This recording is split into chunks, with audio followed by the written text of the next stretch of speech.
Nigeria's Minister of State for Petroleum Resources, Senator Heineken Lokpobiri, addressed concerns over the country's oil production shortfall in the first quarter. He attributed the decline to issues with the Trans-Niger pipeline and maintenance activities by oil companies.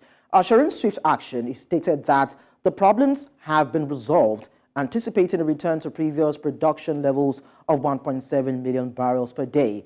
But then, is that the true situation of things? Esther Otusanya, Senior Investment Research Analyst at Meristem Securities Limited, joins me to help us understand this. Thank you so much, Esther, for joining us. Thank you for having me. So the dwindling production capacity and volumes in Nigeria have always been a bone of contention among local and international players since last year, with the Nigerian government insisting production can be ramped up to about 1.78 barrels per day.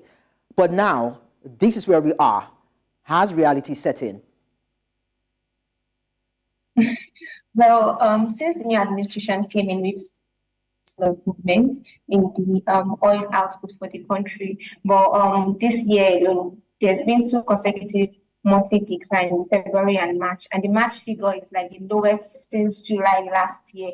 So there's still a lot of issues in the Nigerian oil and gas sector, which has been impeding how much output we can actually produce. But for Q1, it was due to the Trans-Niger pipeline issues, and this pipeline actually transport crude oil from oil fields in the Niger Delta region to export terminals where they are like transported to the export destination. So like many other oil infrastructure system in the Niger Delta, this pipeline has faced challenges like vandalism, theft, and oil sabotage as well. I think this has been part of the reason why we saw that the reduction in oil production during the quarter. But when we look at quarter-on-quarter basis, there's actually been an improvement, even if it is quite minimal for the country. So there's also maintenance activities by some oil companies during this period. I mean, it's the best time for oil companies to do their maintenance on their structure, and it's the beginning of the year, so there was a lot of that happening, and this kind of like reduced the output from major terminals across the country. So then what are the potential implications of Nigeria's oil production shortfall on government's revenue expenditure and foreign exchange earnings? Okay, look, Nigeria is still quite dependent on oil revenue, and looking at the 2024 budget approved at about 28.66 trillion, out of which revenue is projected at 19.5 to while budget is around 9.18. So for oil revenue from this is actually still quite substantial, around 15 trillion, and the government has made like underlying assumptions of oil price at like 77.696 dollars per barrel, and estimated output of like 1.78, like you mentioned, million barrels per day. But with these Q1 numbers, it just means oil production at 1.33 million barrels per day. It just means we're significantly below the budgeted outputs, which means the country might not meet its budgeted oil revenue for this year, and that means the country will be resorting to like more budget deficit, or more raising this, supporting the budget through debt. So, but we note that there's been like an increase in oil prices, which actually might bring some level of respite, not quite much, but banking on high crude prices isn't quite sustainable for the country. So definitely reduced oil receipts will mean lower FX for the fiscal authorities, and really FX supply is needed right now from the fiscal end as well, just to complement the reforms that the CBN has been doing in the FS markets.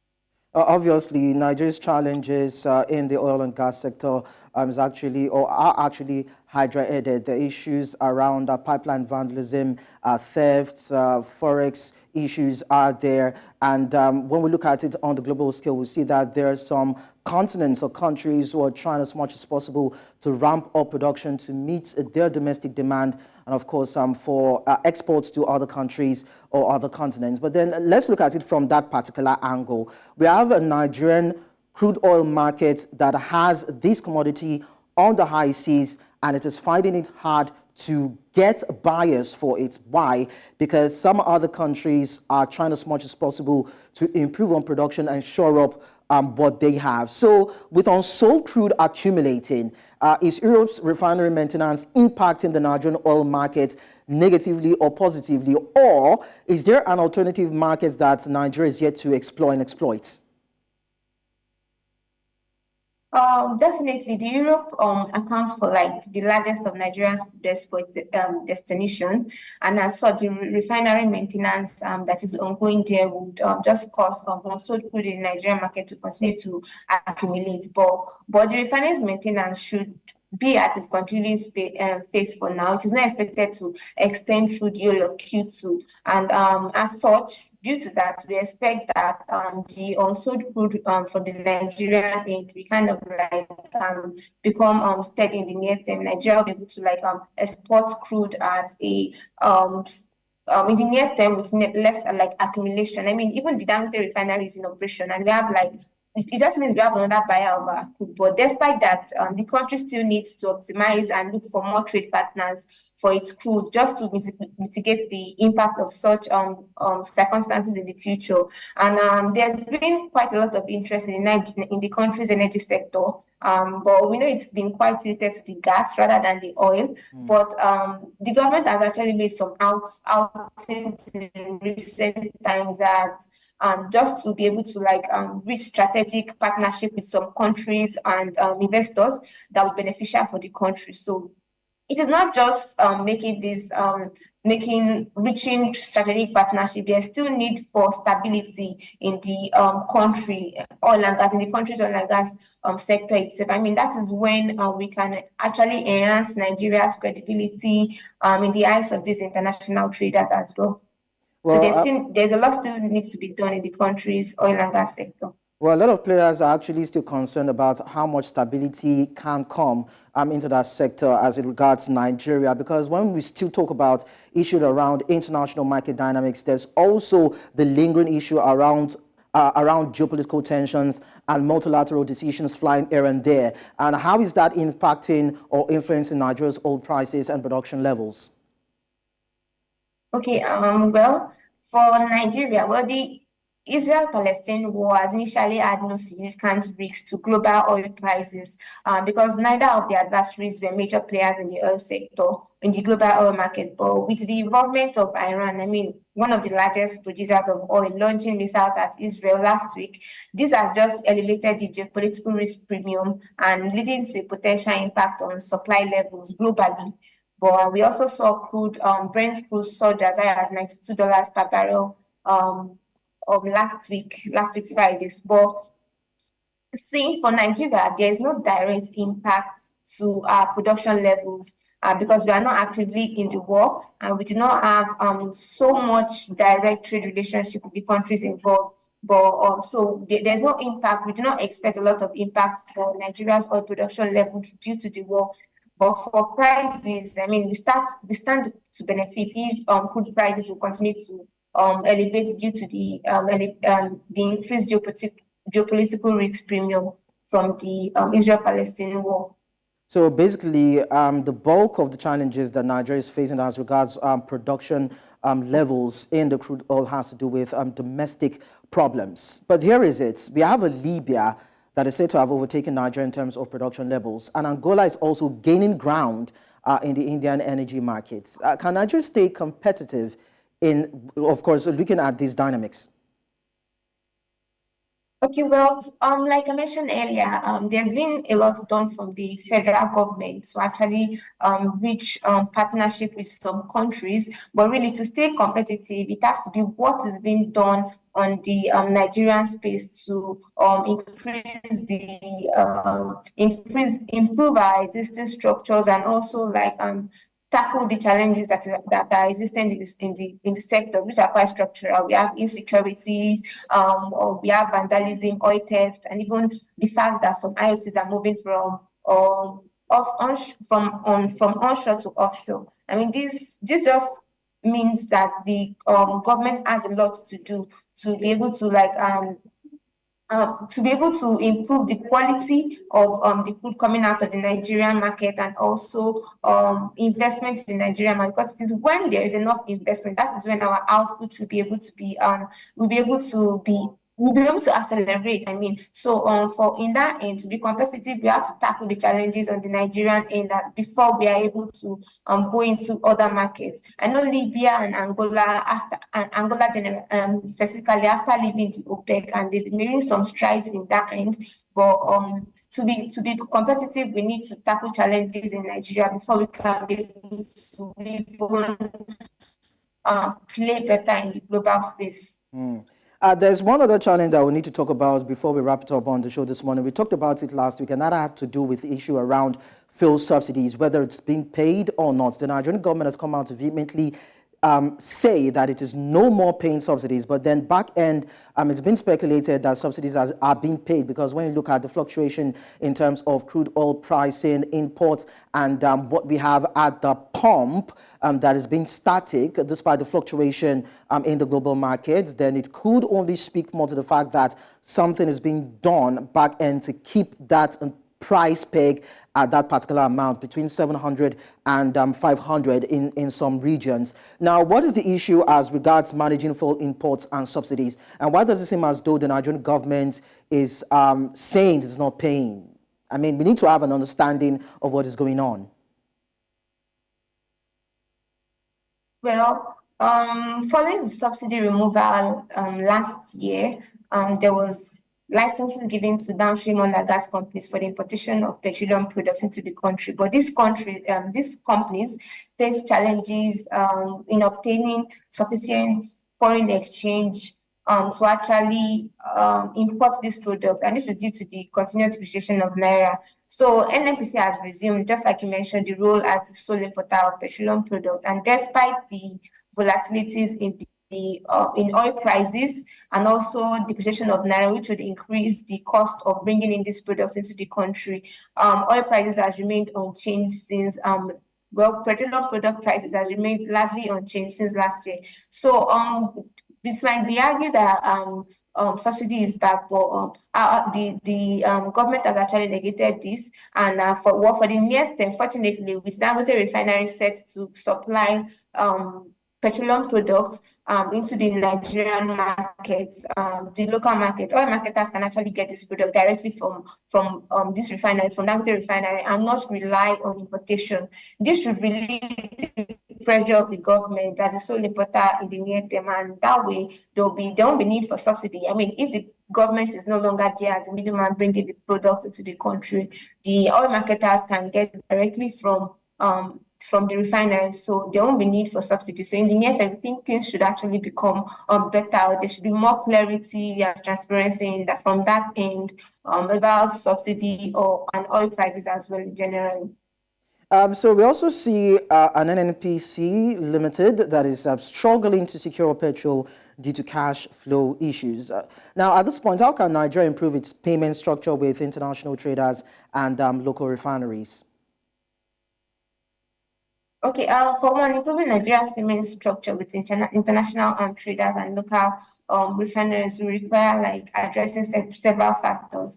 But for one, it will be more transparency from the government, and like we already know, like NNPC, the Nigerian National Petroleum Corporation, is already like an for-profit oil company.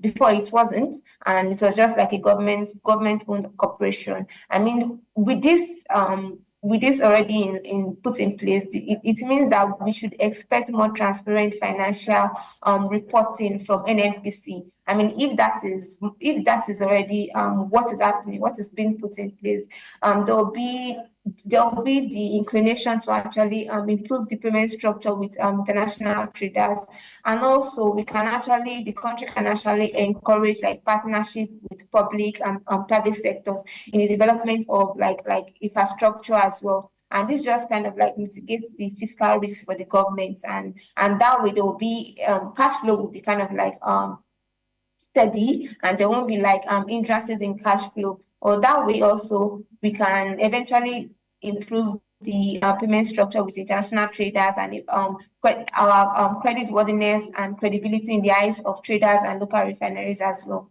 So that will also bring about some improved investments into the sector. Are you affirming that?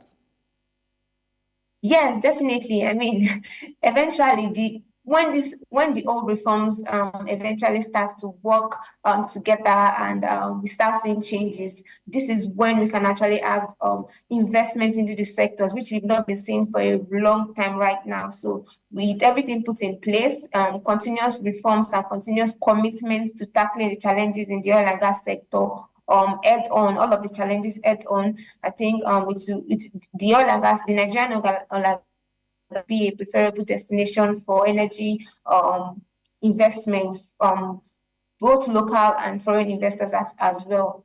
So I think we're actually working in line towards that end for now. But then, Esther, one critical area that might be a major concern for these investors is the volatility in these oil producing regions that we have in the country in terms of vandalism and sabotage in terms of the facilities that are being used for transporting crude. Now, when we continue to have pipeline vandalism, theft, and this unrest in these communities, do you think the investors will still be wanting to come with their funds to invest in that sector?